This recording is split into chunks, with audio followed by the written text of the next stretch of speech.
Saya mau bertanya Ustadz, apakah sah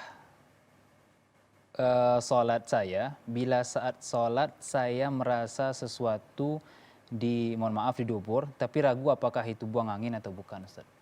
Ya, ini memang salah satu usaha dan upaya yang dilakukan oleh setan atau iblis untuk merusak ibadah kita. Ya. Jadi salah satu caranya mereka mengganggu ya jalan belakang kita, ya jalan belakang itu dia ganggu dan dia tersebut sengaja membuat kita ragu-ragu. Ya makanya dalam hadis Rasulullah Shallallahu Alaihi Wasallam mengatakan, ya apabila ini terjadi, idza shalla ahadukum wajada fi batnihi syai'an akhraja minhu syai'un amla fala yansarifanna hatta yasma'a sautan aw yajida rihan. Ini juga sebenarnya pernah kita bahas di sini. Ketika kalian sholat kemudian dia merasakan ada sesuatu ya di perutnya ya yang keluar gitu. Angin maksudnya, apakah keluar? Kemudian dia ragu. Akhraja minhu syai'un amla. Dia merasa ada sesuatu yang bermasalah di perutnya, kemudian dia ragu apakah keluar angin atau tidak. Tidak, ya. Ya itu memang dijelaskan Rasulullah. Karena ini upaya sebagaimana kita katakan, dia iblis itu berusaha membuat kita ya terganggu dalam beribadah, apalagi sholat. Karena ibadah yang langsung itu ya kita komunikasi dengan Allah sholat. Kalau ibadah puasa tidak seperti itu. Maka ya karena sholat ini membuat kita dekat kepada Allah. Ketika kita sholat itu kita lagi seperti komunikasi, berbicara. Makanya dalam hadis ada dijelaskan oleh Rasulullah ketika kita baca Alhamdulillah sallallahu alaihi wasallam, Alhamdulillah ya alhamdulillahirabbil alamin. Allah mengatakan hamidani abdi gitu, dijawab oleh Allah setiap Al-Fatihah yang kita baca, dan itu ada hadisnya, hadis sahih, hadis riwayat Bukhari.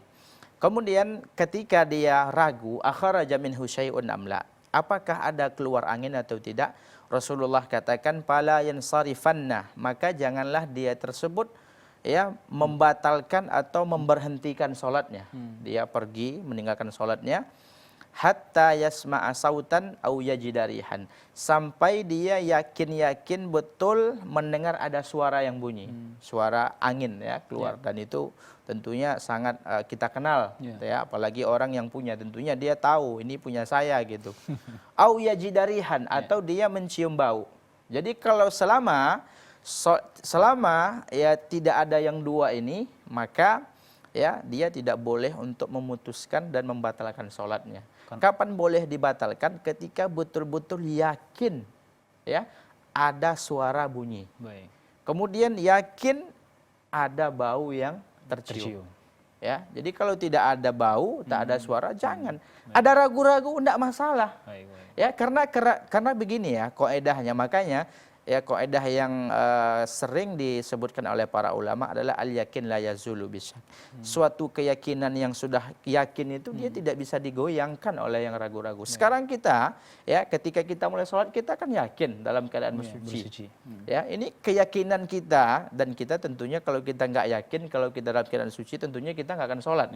Ya, keyakinan kita dalam keadaan suci ini tidak bisa digoyahkan oleh ada keraguan yang ada keluar ada enggak. Makanya para ulama mengeluarkan ya faedah dari hadis ini, al yakin la yazulu bisyak.